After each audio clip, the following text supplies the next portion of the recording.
Salut à tous, on se retrouve pour l'épisode 2682 du Zap Image. On commence aujourd'hui en ce mardi 21 novembre avec des anniversaires comme d'habitude et on peut voir tous les joueurs qui fêtent leur anniversaire aujourd'hui comme Saúl Ñíguez, donc le joueur de l'équipe de l'Atlético Madrid, il fête aujourd'hui ses 29 ans. Tiens, l'ancien parisien Junior Dina Ebembe, il fête aujourd'hui ses 23 ans. Et aussi le jeune Rico Lewis, jeune joueur de City qu'on parlera là dans quelques instants, il fête aujourd'hui ses 19 ans. On continue, on va parler de ce qui s'est passé hier soir et on commence tout d'abord entre ces deux équipes. C'est un match hyper important, on peut dire quasiment une finale d'un groupe entre l'Ukraine et l'Italie, parce que dans ce groupe il y a aussi l'Angleterre qui était déjà qualifiée pour l'Euro. Et en gros l'équipe qui gagnait était qualifiée directement pour l'Euro. Bon, il n'y a pas eu de vainqueur, mais s'il y avait nul, c'est l'Italie qui était qualifié. Du coup ça fait les affaires des Italiens. Donc du coup 0-0 entre l'Ukraine et l'Italie. Ce match s'est déroulé dans le stade du Bayer Leverkusen, et c'est joué en Allemagne parce qu'il n'a pas pu se jouer en Ukraine à cette rencontre. Donc les stats de la partie, donc l'Italie a eu plus de possession de balle, plus de tirs, 17 tirs contre 7 pour l'Ukraine, 10 tirs de moins pour l'Ukraine, mais l'Ukraine plus précis, 7 tirs, 4 tirs cadrés, 4 arrêts de Donnarumma, alors que l'Italie 17 tirs, seulement 2 tirs cadrés, donc quasiment fait 15 frappes hors cadre, c'est pas possible. Du coup ça s'est fini à 0-0 entre ces deux équipes, et comme j'ai dit, ça fait les affaires surtout des Italiens.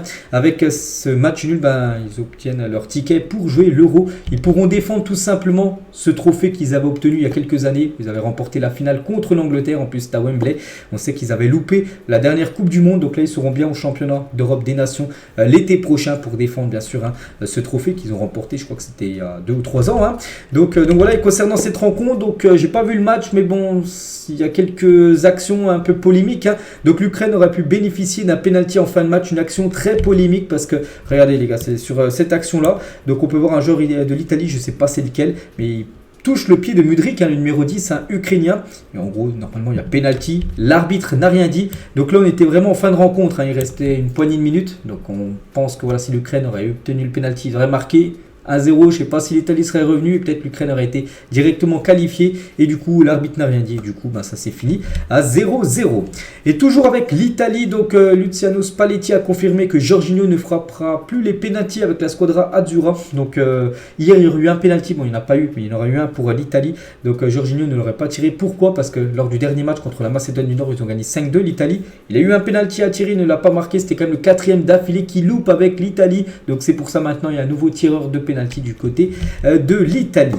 On continue avec la Macédoine du Nord qui avait perdu 5-2 là, il y a quelques jours contre l'Italie. Il jouait contre l'Angleterre hier et ça s'est fini à 1 partout entre ces deux équipes. Bon, la Macédoine du Nord sont déjà éliminés. L'Angleterre, eux, étaient déjà qualifiés pour le futur Euro. On peut voir les deux buteurs de la rencontre. Donc l'Angleterre, beaucoup de possession de balle, beaucoup de tirs, 15 tirs, mais seulement 2 tirs cadrés comme un peu l'Italie qu'on parlait juste avant. Donc le score est plutôt logique parce que l'Angleterre a été trop imprécis, on peut dire, sur la cage de la Macédoine du Nord. Et on va parler d'Harry Kane. Donc il a commencé sur le banc, il rentre en jeu à la 58e minute de jeu. Et une minute après, donc buteur, c'est marqué, mais regardez bien, c'est plutôt un but contre son camp. C'est lui qui a l'origine du but en gros, mais c'est plutôt un buteur, un but contre son camp de l'équipe de la Macédoine du Nord. On peut voir qu'en une minute, il a débloqué et su être à l'origine, on va dire, du but égalisateur, bien sûr, de son équipe hier soir. Et on revient sur Rico Lewis. J'ai dit, il fête aujourd'hui ses 19 ans. Et hier, les gars, donc il y a la première sélection avec l'Angleterre face à la Macédoine. Il est rentré en cours de jeu, Rico Lewis. Voilà, première sélection pour lui. Et aujourd'hui, il fête ses 19 ans. Donc la semaine démarre plutôt bien pour Rico Lewis, un jeune joueur de City qu'on voit de temps en temps avec, bien sûr, Pep Guardiola. On continue avec aussi des autres rencontres. La République tchèque contre la Moldavie. Et la République tchèque s'est imposée 3-0. Félicitations à cette équipe. Donc les stats de la partie, 22 tirs, 6 tirs cadrés, 3 buts inscrits par les Tchèques. Donc victoire plutôt logique. Et c'est officiel, la République tchèque se qualifie pour l'Euro 2024. Ils ont leur ticket pour jouer en Allemagne l'été prochain. L'Euro, en gros. Félicitations à eux. Et on va parler du joueur, celui qui a inscrit le deuxième but. Regardez, il s'appelle T. Chori. Donc il s'appelle Thomas Chori, dit 28 ans. Donc pour sa première sélection, c'est la première fois qu'il joue avec cette équipe de la République tchèque. Donc il a délivré une passe D et un but hier. Donc buteur et passeur D. Décisif sur 2 des 3 buts de l'équipe hier. Donc il a grandement contribué à la victoire de son équipe face à la Moldavie. Donc la République tchèque se qualifie officiellement pour l'Euro 2024. La même chose pour la Slovénie qui jouait hier soir contre le Kazakhstan. Et la Slovénie obtient également son ticket pour jouer le futur Euro. On peut voir qu'ils se sont imposés 2-1 contre le Kazakhstan. Donc les stats de la partie. Et du coup la Slovénie s'est qualifiée, j'ai dit. Et elle disputera seulement le 2e Euro de son histoire. Elle a déjà participé à un Euro. C'était l'édition 2000 qui a en plus remporté par l'équipe de France. France. Et voilà, 2024, ça sera leur deuxième Euro de leur histoire. Et ça fait plaisir, surtout par rapport à ce gardien tellement sous-coté. Donc à 30 ans, l'immense Yann Oblak, donc le gardien de l'Atlético Madrid, va enfin pouvoir jouer une grande compétition avec son Péri, parce qu'il n'avait jamais joué ni Coupe du Monde, bien sûr. Coupe du Monde, c'est encore plus compliqué de se qualifier pour la Slovénie, ni l'Euro, vu que la dernière participation remonte à 2000, donc il n'était pas encore footballeur pro. Donc voilà, il va pouvoir enfin jouer une grande compétition internationale avec la Slovénie. Yann Oblak, et c'est mérité au vu de son immense carrière. On continue les gars, on va parler de Saint-Marin contre la Finlande, et Finlande s'est imposée 2-1 contre Saint-Marin. Et petite info concernant Saint-Marin, n'oubliez pas les gars, c'est la plus petite nation de football au classement FIFA au monde, donc ils ont perdu, comme souvent pour eux, mais ils ont marqué un but. Et c'est vrai que ces derniers matchs, ils marquent voilà. Sur leurs 3 derniers matchs, ils ont marqué un but, et pour eux les gars, c'est des exploits, ils ont marqué contre la Finlande, ils ont marqué contre le Kazakhstan malgré la défaite, ils ont marqué aussi contre le Danemark où ils ont perdu également 2-1. Ils perdent, mais ils marquent. Et ça, pour eux, c'est historique. Pour la première fois de l'histoire, Saint-Marin a marqué lors de 3 matchs consécutifs. Pour eux, bien sûr, c'est souvent des grosses... En plus, là, ils perdent, en plus, pas avec des gros scores. C'est pas comme Gibraltar qu'on a pris 14. C'est des 2-1, 3-1, 2-1. On peut voir que c'est plutôt serré. En plus, ils marquent des buts. Et pour eux, les gars, c'est monumental. C'est dans peut-être leur meilleure période de leur histoire. Et le stade de fou. Donc, Saint-Marin a inscrit environ 10% des buts de toute son histoire sur ces 3 derniers matchs. Les 3 derniers matchs, ils ont inscrit 3 buts. C'est 10% de tous les buts de leur histoire. Alors voilà, pour vous dire les gars, qui sont dans une séance actuellement, une série incroyable, malgré les défaites pour cette équipe. N'oubliez pas qu'ils sont 207e sur 207 nations au classement FIFA. En gros, c'est les derniers, il n'y a personne derrière eux. Donc voilà, concernant cette équipe de Saint-Marin, et regardez le groupe quand même, ce groupe pour la Ligue des Nations, donc c'est la poule D, donc ça veut dire c'est les groupes D, c'est les plus petites nations en gros. La France par exemple dans le groupe A, après il y a B, C et D. Et regardez ce groupe avec Gibraltar, Liechtenstein et Saint-Marin. Voilà, ces 3 équipes s'affronteront pour la Ligue des Nations, la future édition. Donc on sait que c'est des tout petites nations. Donc concernant la meilleure, je sais pas qui finira bien sûr première de ce groupe. On revient nous sur l'Euro, donc sinon tous les autres résultats de la soirée hier soir, on peut voir le match nul entre l'Albanie et les îles Féroé. N'oubliez pas que l'Albanie était déjà qualifiée depuis quelques jours, donc match nul sans conséquence, 0-0. L'Irlande du Nord s'est imposée 2-0 contre le Danemark, qui déçoit un peu le Danemark, mais le Danemark je crois qu'ils ont aussi leur ticket. Ou sinon je crois que j'ai parlé de tous les autres matchs. Du coup les qualifiés, donc 3 nouveaux pays qualifiés qu'on a pris hier, donc la République tchèque, l'Italie et la Slovénie. Donc voici tous les pays qualifiés, donc la France bien sûr, l'Angleterre, le Portugal, la Turquie, la Slovaquie ou même les Suisses sont bien sûr présents pour jouer ce futur Euro. Donc il ne reste plus que 4 places à prendre. Donc il y aura des barrages bien sûr pour définir les derniers vainqueurs. N'oubliez pas qu'il y a encore des matchs ce soir. Donc voilà, il ne reste plus que 4 tickets on peut dire pour jouer 7 euros. Et concernant la Norvège de Erling Haaland, donc il n'y aura pas d'euro, il n'y aura pas de barrage, il n'y aura rien du tout. C'est sûr à 100% qu'ils ne seront pas à l'euro. Et Haaland va rater comme son 3e tournoi international depuis ses débuts avec la Norvège. Donc l'Euro 2021, il n'était pas là. La Coupe du Monde 2022, il n'était pas là avec la Norvège. Et l'Euro 2024, il n'était pas là, c'est vrai. Un petit rappel les gars, Haaland aurait pu prendre à l'époque l'Angleterre, il aurait pu jouer avec la sélection anglaise, il y avait moyen tout ça, mais bon, il a fait 3 matchs avec la Norvège, après il ne pouvait plus changer, et c'est vrai que voilà, ça va être très compliqué pour lui, on sait, la carrière, avec un pays, avec son pays, la Norvège, parce que pour l'instant, ils n'arrivent pas du tout à se qualifier, que ce soit pour l'Euro ou même une Coupe du Monde.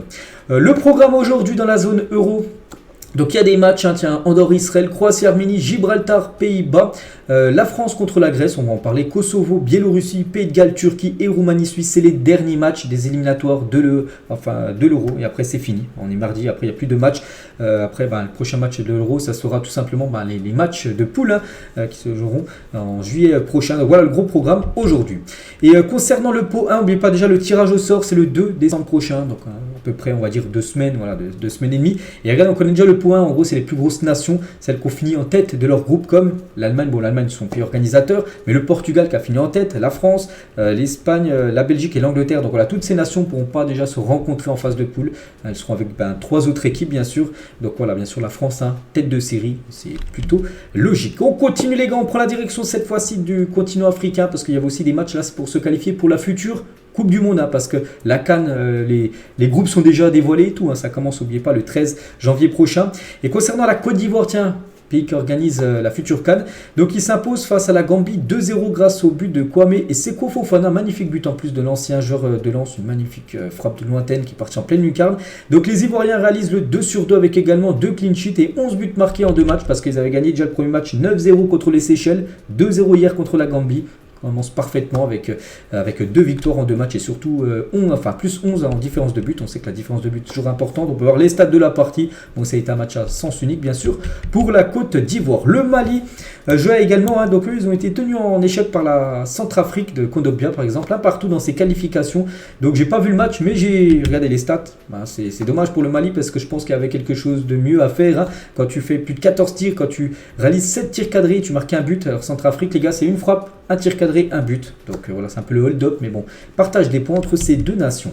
2 victoires en 2 matchs aussi pour la Guinée équatoriale, les gars. Ils se sont imposés hier, ils jouaient contre le Libéria. Petite victoire 1-0, mais une victoire qui leur donne 3 points de plus. Donc félicitations à eux, félicitations aussi à la Guinée-Bissau qui s'est imposée 1-0 du côté de Djibouti. Ou regardez sinon les autres résultats. Notez les gars que sur les 6 rencontres hier dans la zone Afrique, il y a eu comme 5 victoires à l'extérieur et un match nul. Le Mali contre la Centrafrique, sinon que des victoires à l'extérieur comme Madagascar aussi, ou même le Kenya qui s'est imposé aux Seychelles.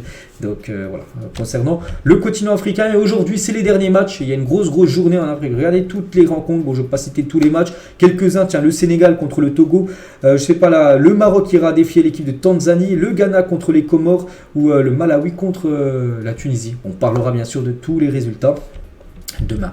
On continue les gars, on va parler aussi de la Coupe du Monde U17 qui se joue et là actuellement c'est les matchs élimination directe. Le premier qualifié pour l'écart, c'est le Brésil. Le Brésil jouait contre l'Équateur et les U17 brésiliens se sont imposés 3-1 contre l'Équateur. Du coup, le Brésil qualifié pour les quarts de finale. On peut voir le programme aujourd'hui pour la Coupe du Monde U17 plutôt. Donc Allemagne, États-Unis 15h30, Mali, Mexique 15h30, Argentine, Venezuela 19h et Maroc contre l'Iran à 19h. À noter que l'équipe de France jouera contre le Sénégal, ça sera demain, mercredi bien sûr. Cette rencontre, voilà le programme du jour. On continue les gars, on va parler aussi de l'équipe de France Espoir qui joue un match amical, c'était contre la Corée du Sud. Donc voilà, c'est une grosse défaite. C'était le dernier match de l'équipe de France sur cette année 2023. Ils finissent avec une grosse défaite 3-0 contre les Coréens. Donc pas ouf, la correction, parce qu'une grosse défaite 3-0. Ça va pas fort actuellement pour l'équipe de Henry. Il avait commencé pourtant avec 4 premiers matchs, 4 victoires. Et là, les 2 derniers matchs, parce qu'ils avaient perdu 2-0 contre l'Autriche il y a quelques jours. Et là, ils prennent à 3-0 contre la Corée. Alors 2 derniers matchs sur cette trêve de novembre, les gars, c'est -5 en différence de but, aucun but marqué. C'est voilà, les premières galères démarrent pour Thierry Henry à la tête des Bleuets. Bon, après c'est vrai que c'est seulement un match amical, mais bon, c'est pas ouf les gars, cette trêve internationale pour l'équipe de France Espoir. Pourtant, c'était comme une belle équipe où il a un peu fait tourner quand même Thierry Henry, mais bon voilà, c'était quand même une équipe belle sur le papier, mais bon, ils ont pris un 3-0 contre l'équipe de la Corée et notez les 3 buts.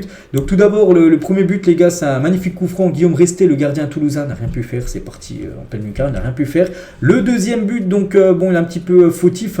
Guillaume Resté, le troisième aussi, il fait un peu une boulette. Donc ça n'a pas été un super match du jeune gardien toulousain qui a gaulé hier avec l'équipe de France Espoir. On continue cette fois-ci avec l'équipe de France A. Donc les Bleus jouent leur dernier match pour cette année 2023, c'est aujourd'hui. C'est du côté de Athènes, ça sera contre l'équipe grecque. Donc le dernier match de l'année 2023. Prochain match les gars, ça sera au mois de mars prochain. Parce que là, la prochaine trêve dans 4 mois. C'est vrai que là, il n'y aura plus de trêve internationale. Donc la une du journal Équipe par rapport à ce dernier match des Bleus. Pour le plaisir des dieux, après la victoire 14-0, on espère que la France va bien finir. Il faut finir bien sûr avec une belle note. Donc avec après leur carton, plutôt 14-0 samedi, les Bleus veulent prolonger le spectacle à Athènes. Ils visent un grand chelem dans leur groupe. Pourquoi ? Parce que l'équipe de France actuellement, je crois, ils ont joué 7 matchs, 7 victoires. Donc s'ils gagnent, ils feront un carton plein comme ce qu'a fait le Portugal là. Regardez par exemple les équipes qui ont tout gagné lors des qualifications de l'Euro. La France l'a déjà fait 2 fois en 92 et en 2004. Lors de l'Euro pour se qualifier, donc vous avez tout gagné. Par exemple, Portugal, je dis, il l'a fait cette année. L'Italie l'avait fait en 2020, la Belgique également. Donc c'est pour ça que la France, s'y gagne ce soir, ils pourront rajouter. Ce sera la 3e fois quand même que la France fait carton plein. Mais bon, il faut gagner ce soir. Et aussi une petite info, les gars. Ce qui peut motiver aussi les joueurs français, c'est si ce soir il y a victoire contre l'équipe grecque, la France sera première au classement FIFA devant l'Argentine. Voilà, s'il y a un nul ou une défaite, on restera derrière l'Argentine. Mais si on gagne, on passera devant l'Argentine, vu que l'Argentine s'est inclinée lors du dernier match contre l'équipe de l'Uruguay. C'est pour ça que ce serait bien de finir première nation au classement FIFA pour cette fin d'année 2023. Il faut gagner ce soir du côté de Athènes. La meilleure équipe du monde est arrivée en Grèce avec quelques joueurs, bien sûr, enfin quelques photos de joueurs.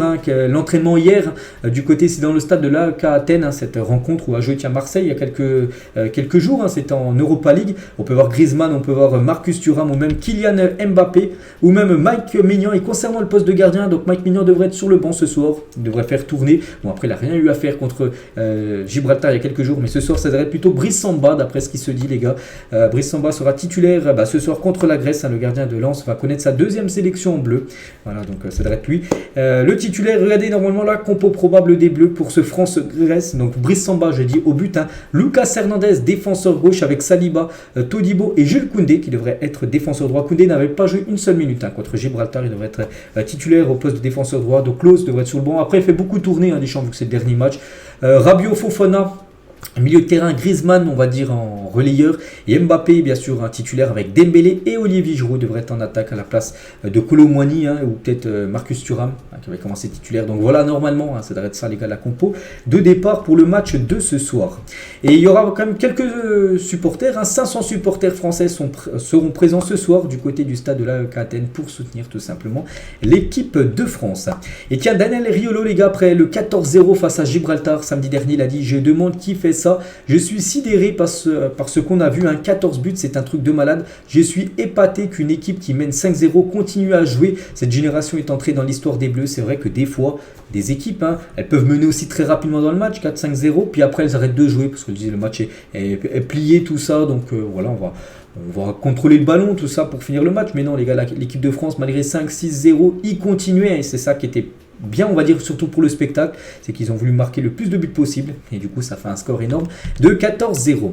Et Jean-Pierre Papin, voit Kylian Mbappé capable de garder cette cadence de quasiment 50 buts par saison. Il a dit la barre est tellement haute et à chaque fois il la repousse. La question c'est est-ce qu'il peut faire plus? Je pense que oui, et sans blessure, parce qu'on sait qu'une blessure peut briser des carrières. Et pour l'instant, on va dire Mbappé, on croise les doigts pour lui, il est quand même épargné des blessures. Bon, des fois il en a quelques-unes où il loupe 2-3 matchs, mais il n'a pas, on va dire, encore une grosse blessure. On n'espère pas pour lui, une blessure de plusieurs mois.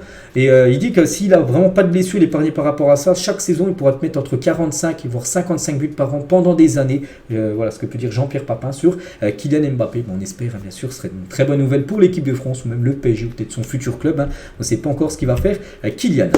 On continue, les gars, on va parler aussi du programme du côté du continent sud-américain parce qu'il y a des matchs la nuit prochaine. Regardez, c'est des matchs pour se qualifier pour la future Coupe du Monde. Donc voici les affiches. Donc ça, c'est les horaires. On peut avoir 18h, 19h30, ça c'est horaire sud-américaine en Europe, les gars. Par exemple, heure française, Paraguay-Colombie, c'est à minuit ce soir. Donc le gros match, Brésil-Argentine, c'est à 1h30 du matin, la nuit prochaine, si vous voulez le regarder. Là, il y aura Pérou-Venezuela, Uruguay-Bolivie et Équateur-Chili au programme. On peut voir chaque horaire. Et nous, on va parler bien sûr de cette grosse affiche, le Brésil contre l'Argentine. Et regardez les derniers matchs entre le Brésil et l'Argentine, les matchs pour les éliminatoires. Voilà, on peut voir ça a donné quoi niveau résultat.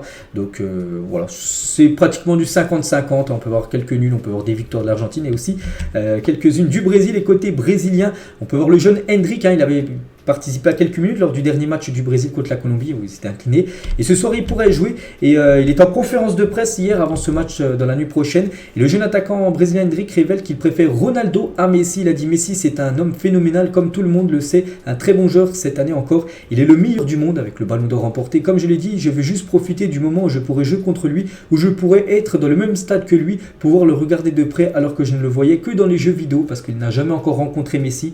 Il va le rencontrer dans la nuit prochaine, vu qu'il va jouer contre l'Argentine de Messi. Messi devrait être titulaire.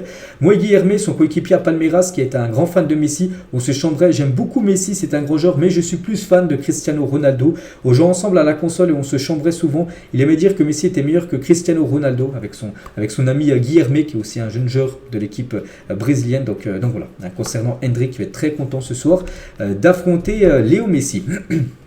Et toujours tiens avec cette équipe brésilienne parce qu'ils pourront potentiellement affronter les États-Unis lors de cette Copa América. L'été prochain, les Américains se sont qualifiés cette nuit pour la Copa América. Bon, ils sont déjà, je pense qu'ils étaient déjà qualifiés vu que c'est le pays organisateur. N'oubliez pas de la Copa América, les États-Unis, je crois que c'est le pays invité parce que les États-Unis sont quand même sur le continent nord-américain, donc eux ils jouent plutôt la CONCACAF. Et là ils seront avec les pays sud-américains pour jouer bien sûr cette Copa América. Et à noter les gars que la finale de la Copa América, voilà, donc l'été prochain, se déroulera du côté de Miami, hein, c'est officiel, voilà, ça sera dans ce stade, le Hard Rock Stadium, voilà ce stade où le 14 juillet prochain, il y aura la finale de la Copa América, n'oubliez pas. La dernière édition, ça avait été en Argentine contre le Brésil, où l'Argentine avait gagné cette Copa América, c'était le premier gros trophée, on va dire, de Léo Messi en sélection, donc ça sera à Miami, on sait que Miami, c'est où joue Léo Messi en club. Bon après c'est pas le même stade parce qu'il y a plusieurs stades à Miami. Là c'est le Hard Rock Stadium où il y aura la finale. Et le stade où joue Messi à l'Inter Miami c'est celui-là. C'est pas le même mais ça sera bien du côté de Miami. La finale et c'est officiel. Et toujours tiens avec Messi, donc une maison d'enchères renommée va proposer aux enchères un lot de 6 maillots de l'Argentine portés par Léo Messi lors de la dernière Coupe du Monde. Tenez-vous bien, l'estimation est de plus de 10 millions de dollars concernant les 6 maillots. C'est beaucoup d'argent. Donc aspect positif, dans cette décadence financière, une partie des revenus générés ira à l'hôpital pour enfants San Juan de Barcelone qui est soutenu par la fondation Lionel Messi. Ça c'est une bonne nouvelle parce que l'argent, avec les maillots qui seront vendus, l'argent récolté, ça ira pour les hôpitaux, enfin un hôpital du côté de Barcelone. Donc voilà, concernant les gars, si vous voulez vous faire plaisir, acheter des maillots de Messi portés par Messi lors de la Coupe du Monde, il va falloir débourser des gros montants. On va parler de Cristiano Ronaldo lors des éliminatoires de l'Euro. Donc là il finit avec 10 buts en 9 matchs sur ces éliminatoires 2024. Pour les éliminatoires de l'Euro 2020, il avait joué 8 matchs, 11 buts. On peut voir à chaque fois des grosses cadences. On peut voir quand même qu'il marque un peu plus, même sur les dernières qualifications qu'au début de carrière. Mais bon, toujours bien sûr beaucoup de buts. Voilà pour Ronaldo lors des éliminatoires de l'Euro. On continue les gars avec un communiqué officiel de la part du Paris Saint-Germain. C'est marqué point médical. On peut voir un Twitter officiel du PSG. Et on peut voir la photo de Warren Zermi parce qu'on sait qu'il s'est blessé lors du dernier match contre Gibraltar. Et le PSG donne des nouvelles. Donc victime d'une entorse de gravité moyenne à la cheville droite, Warren Zermi restera en soins jusqu'à la trêve hivernale. Ça veut dire en gros qu'il est forfait jusqu'à la fin de l'année 2023 et c'est officiel. Donc il va louper les gros chocs contre Dortmund. Tiens, on est mardi les gars, dans une semaine jour pour jour, il y a un PSG, pas PSG Dortmund mais plutôt PSG Newcastle. Parce que le PSG joue contre Monaco, là c'est vendredi et mardi prochain, dans une semaine ça sera contre Newcastle. Il va louper tous ces matchs, et aussi le déplacement à Dortmund qui sera le dernier match de phase de poule du PSG. Le gros coup dur parce qu'on sait que Warren était quand même le titulaire, enfin un titulaire indiscutable du côté de Paris. On continue, on va parler de Djamel Belmadi, donc le sélectionneur algérien par rapport à Riyad Mahrez. Il a dit Mahrez mérite totalement de remporter le Ballon d'Or africain qui sera décerné là d'ici quelques jours. Ce n'est pas souvent qu'on voit des joueurs africains gagner la Ligue des Champions et en plus on sait qu'il a fait le triplé FA Cup, Première Ligue et Ligue des Champions. Il peut potentiellement le remporter. Je dis, il y a quelques noms qui sortent pour moi. Il y a lui, il y a Victor Osimhen. Il ne faut pas oublier sa grosse saison dernière avec Naples. Et aussi Yassine Bounou, le gardien marocain. Bon, je pense que ça va être compliqué vu que c'est un gardien. Mais je pense que ça va jouer entre Mahrez et Victor Osimhen, le futur Ballon d'Or africain. Quelques infos mercato, l'OM est bien intéressé par Fabio Vieira. En gros, ce serait pour vu que Valentin Rongier est blessé là aussi pour quelques mois et du coup Marseille pourrait essayer de recruter un nouveau milieu de terrain. Ça pourrait être Fabio Vieira, un joueur de Arsenal qui joue peu quand même du côté des Gunners, donc affaire à suivre. Le Bayern surveille la situation de Raphaël Varane, 30 ans. Le salaire du français est un frein parce qu'il touche un gros salaire du côté de Manchester, mais le Bayern aimerait l'avoir. Après il va falloir qu'il qu'il descende son salaire si bien sûr le deal venait à se faire. Bon, Fabio Vieira, on en a déjà parlé juste avant. On va parler aussi de Mehdi Benatia sera à Marseille mercredi demain ou après le match, au plus tard pour tout simplement devenir le nouveau directeur sportif de l'Olympique de Marseille. C'est imminent bien sûr concernant Benatia. Concernant Anthony Martial, la tendance sera un départ d'Anthony Martial cet hiver si une offre convenable arrive à la table de Manchester United. Regardez, c'est Fabrizio Romano qui dit ça. Il dit ça, c'est pas pour rien. Si une belle offre arrive, les gars, Martial devrait quitter Manchester. C'est vrai qu'en plus dans ce début de saison, il joue plus du tout à Manchester. Il y a tellement de monde devant lui, à Ojlund, il y a Rashford, tout ça. Donc il est souvent sur le banc, donc ça sent le départ pour Anthony Martial. Le Paris Saint-Germain cible Kvaratskhelia en cas de départ de Kylian Mbappé. On sait qu'Mbappé, on ne sait toujours pas ce qu'il va faire. Est-ce qu'il va rester à Paris, quitter le PSG? S'il venait à quitter le PSG, parce que en fin de saison, il est en fin de contrat, donc on sait que c'est fort possible. Le PSG ira chercher, pourrait aller chercher Kvaratskhelia, le joueur géorgien de l'équipe de Naples pour remplacer Kylian Mbappé. L'AC Milan envisage la piste Jonathan David pour renforcer son attaque en janvier. L'AC Milan, je sais que ça fait déjà pas mal de mois qu'ils visent tout simplement Jonathan David, ils veulent ce joueur, voilà, ils le veulent et ils vont essayer de l'avoir dès janvier prochain. Les dirigeants du Real Madrid envisageraient la possibilité de renforcer leur ligne d'attaque lors du prochain mercato hivernal en ciblant le poste de numéro 9. Les Merengues pensera Timo Werner, un joueur du RB Leipzig, Timo Werner qui avait joué aussi à Chelsea où il avait un petit peu floppé on peut dire, donc voilà, on sait que le Real en plus là ils ont plus Vini Junior qui est quand même le 9 cette saison parce qu'il joue 9 avec Rodrigo Vini, donc il est blessé pendant 2 mois et demi comme Vini Junior, donc c'est pour ça qu'ils vont peut-être aller chercher un joueur, un attaquant, un numéro 9, et ben ça pourrait être peut-être Timo Werner qui est actuellement ciblé. Toujours du côté du Real, les discussions progressent positivement entre Ancelotti et le Real Madrid pour une prolongation de contrat, un petit rappel en fin de contrat au 30 juin 2024, Ancelotti du côté du Real, et il est annoncé pour prendre la sélection brésilienne, mais du coup il pourrait peut-être prolonger au Real Madrid parce que le Real pourrait lui proposer un contrat de 2 ans pour prolonger l'aventure, donc on verra ce qui va être décidé concernant Ancelotti. La Roma est prête à écouter les offres pour Chris Smalling en janvier, ancien joueur de Manchester, joueur du côté de l'AS Roma, et si une belle offre arrive, lui aussi pourrait faire ses valises et quitter la capitale, on va dire, italienne et aller ailleurs. Julien Stéphan de retour sur ses terres bretonnes, je l'avais dit hier, c'était officiel, Bruno Genesio, c'est fini du côté de Rennes, et du coup Julien Stéphan revient sur le banc rennais. N'oubliez pas que Stéphan était le coach de Rennes avant que Genesio arrive, donc il revient et voilà, il a signé un nouveau contrat. Julien Stéphan, un petit rappel, il avait gagné la Coupe de France avec Rennes en 2019 quand c'était le coach de cette équipe. Et concernant Bruno Genesio viré, donc le président du Stade Rennais, il a dit le départ de Bruno Genesio est lié à des raisons personnelles. Il y avait aussi une forme d'usure par rapport au métier. C'est quelqu'un qui investit beaucoup dans son métier. Pour poursuivre, il fallait être définitivement convaincu. Donc c'est pour ça, voilà, avec aussi les mauvais résultats, parce qu'il y aurait eu des bons résultats. Bien sûr, il serait resté en place, mais à cause des mauvais résultats, surtout cette défaite, c'était dimanche, il y a à peu près une dizaine de jours, 9 jours exactement, contre l'équipe de Lyon. Vous avez perdu 1-0, alors que Lyon n'avait pas gagné le moindre match, qui a fait beaucoup de mal à Genesio, et c'est pour ça qu'il a été licencié. Le Real Madrid et le Barça sont intéressés par le roi Sané. Donc Sané, c'est vrai qu'il intéresse beaucoup d'équipes. Je sais aussi que Manchester City aimerait son retour du côté de City, mais voilà, le Real et le Barça s'intéressent également à Leroy Sané. Un petit rappel, il lui reste plus que 1 an et demi de contrat jusqu'en 2025, c'est pour ça que s'il prolonge rien en 2024, il restera 1 an de contrat et c'est pour ça qu'il peut potentiellement quitter le Bayern. Le beau message d'Adrien Rabiot pour Paul Pogba, il a dit on discute, on s'est vu avant la sélection, on a dîné ensemble avec des partenaires, vous connaissez Paul, il est toujours très souriant, très avenant. Bien sûr, je pense que la situation lui pèse, n'oubliez pas qu'il ne peut plus jouer actuellement, il est suspendu. J'espère qu'il aura la sanction la moins difficile à battre. Je pense qu'on l'est tous, c'est un super joueur, un super homme avant ça. Donc affronter tous ceux qu'il a dû affronter ces derniers mois et même ces dernières saisons, ça fait beaucoup pour une seule personne, on est tous avec lui bien sûr. Donc j'ai dit, déjà il y a cette affaire de dopage là, avec la testostérone qu'il aurait pris. Il y a aussi eu avant ses blessures, il y a eu pas mal de blessures ces derniers temps, et avant il y avait l'affaire des frères Pogba, souvenez-vous, tout ça avec les séquestrations. C'est vrai que là ces derniers temps les gars, Paul Pogba, voilà, foot on en parle peu parce qu'il joue peu, tout ça blessé, mais on parle beaucoup de lui en dehors du foot et c'est malheureux parce qu'on sait que c'est un très grand footballeur. Loïs Openda, il a dit si la Belgique fera partie des favoris à l'Euro, forcément on est une grande nation. Il y a ce qu'on a montré, ces dernières années. On a longtemps été premier au classement FIFA. On peut être l'une des équipes favorites. Il y en aura plusieurs, bien sûr. Donc moi, je mets quand même 3 équipes. Je mets l'équipe de France, je mets l'équipe portugaise et l'Angleterre. Pour moi, c'est mes 3 favoris. Après, bien sûr, les outsiders, je peux mettre la Belgique. Je peux mettre également l'Espagne. Voilà, c'est ces nations-là. Mais pour moi, je partirais sur les 3 nations là que j'ai citées juste avant. Favorite, après, bien sûr, ça ne veut rien dire. Par exemple, la France était favorite lors de la dernière Euro. On sait que la France avait échoué dès les 8e. On sait que la vérité, c'est ça se passe sur le terrain. Et Loïs Openda, il a également eu un petit mot par rapport à son ancien club, l'équipe de Lens. Je suis toujours le Racing Club de Lens. J'ai toujours la petite cloche allumée pour recevoir les notifications quand je ne peux pas regarder leur match. On ne joue pas trop à la même heure, donc je regarde beaucoup leur match. Donc voilà. Il suit souvent l'équipe de Lens, tout simplement. Loïs Openda.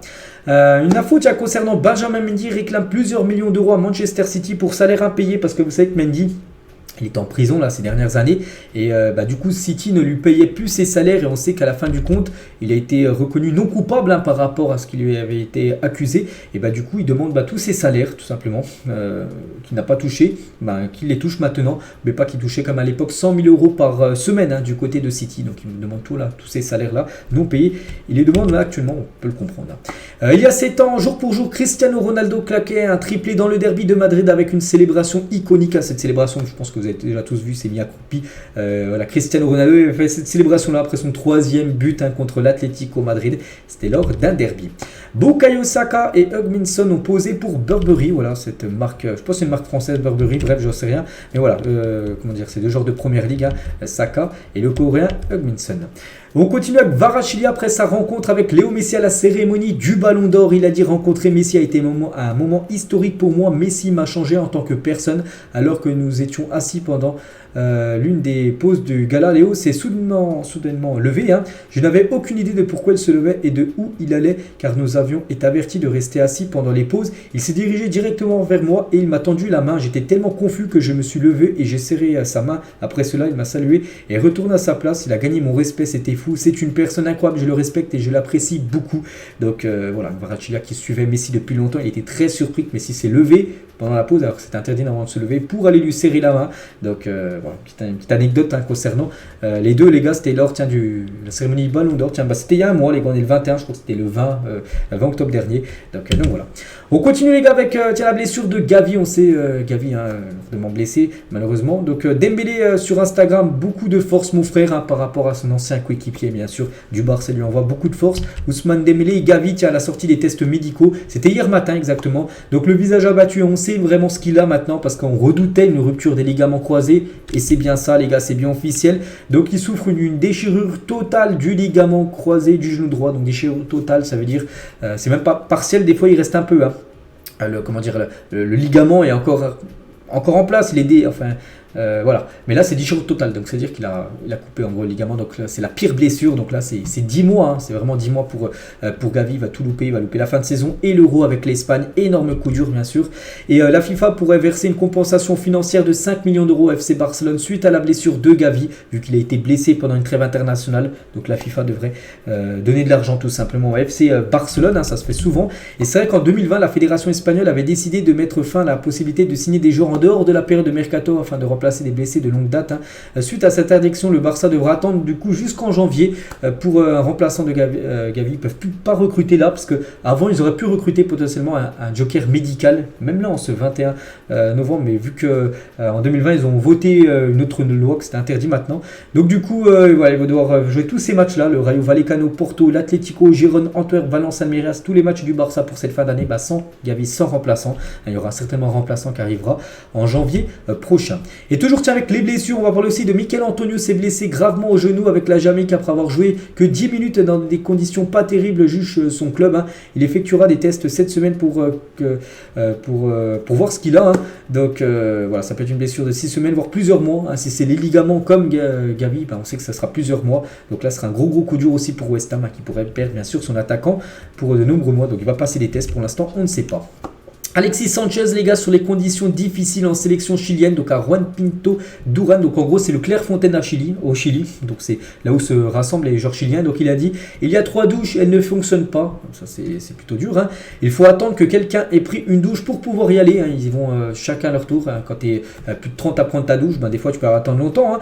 Dans le stade Colo Colo, donc un stade du côté du Chili, j'étais assis en train de m'étirer et dans l'égout il y a des excréments qui sortent de la douche. Alors dites-moi si c'est une équipe nationale ou une équipe de 3ème division. Voilà ce qu'il a pu dire en conférence de presse avant le match du Chili la nuit prochaine là.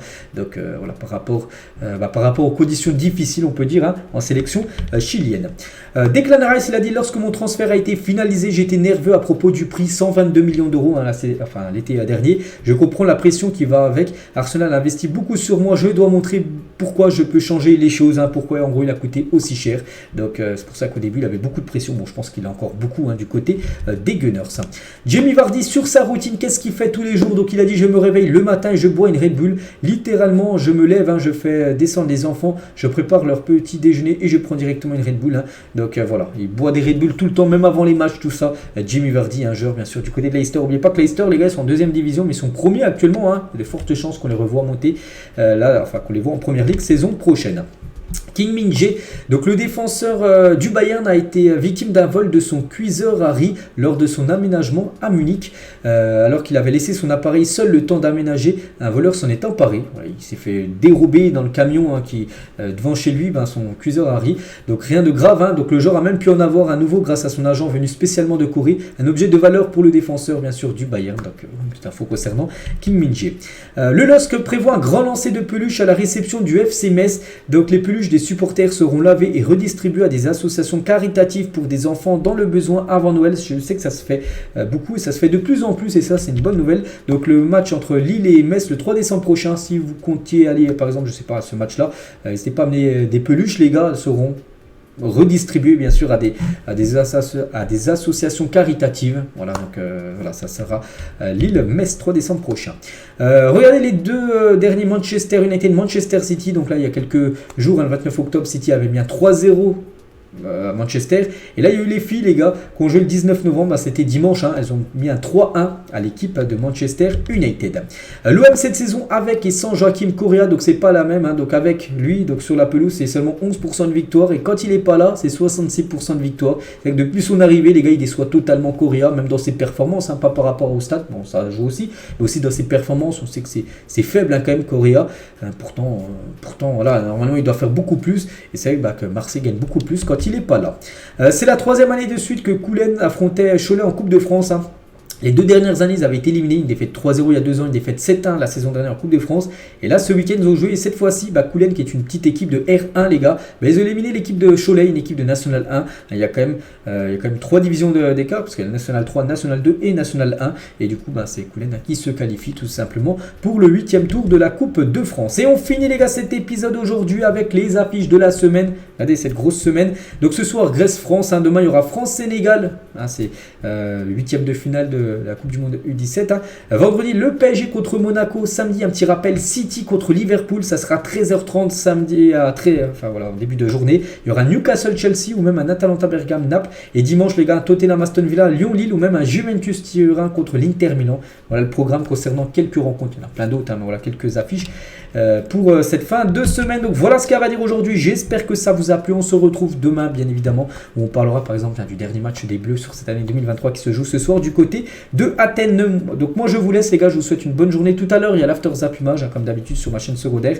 Et donc nous sur cette chaîne on se retrouve demain. Ciao à tous.